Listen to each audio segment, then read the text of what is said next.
প্রত্যেকটা গ্রহের সঙ্গে প্রত্যেকটা গ্রহের একটা সুসম্পর্ক বা একটা সম্পর্ক থাকে। অনেক সময় সেই সম্পর্ককে বিচ্ছিন্ন করা হয়। দেখতে পাচ্ছেন এই যে বৃহস্পতি, এটা শনি।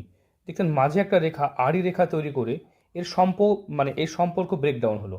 দেখতে পাচ্ছেন এখানে একটা, এই যে বুধ, এখানে রবি, দেখতে পাচ্ছেন এখানে একটা সম্পর্ক বিচ্যুত হলো। এরকম যদি কারো সম্পর্ক, এই যে দেখতে পাচ্ছেন এটা মঙ্গলের ক্ষেত্র, এটা কিন্তু বুধের ক্ষেত্র, এরকমভাবে দেখুন রেখাকে আলাদা করে দিল। এরকম ভাবনা যাদের মধ্যে আসে তাদের কিন্তু স্বতন্ত্র স্বতন্ত্র ভাবতে পারে। তো এই চিহ্নগুলো কিন্তু ভালো নয়। হাতের গ্রহর ক্ষেত্রে দুটো গ্রহের জন্য মিল থাকা চাই। কেন, রবির সাথে বুধের যে কম্বিনেশন, বুঝলেন, রবি এবং বুধের যদি যোগ থাকে তাহলে বুধ হয়তো যোগ তৈরি করা হয়। শনি এবং বৃহস্পতির সংযোগ থাকা চাই। তো এগুলো কিন্তু অত্যন্ত গুরুত্বপূর্ণ।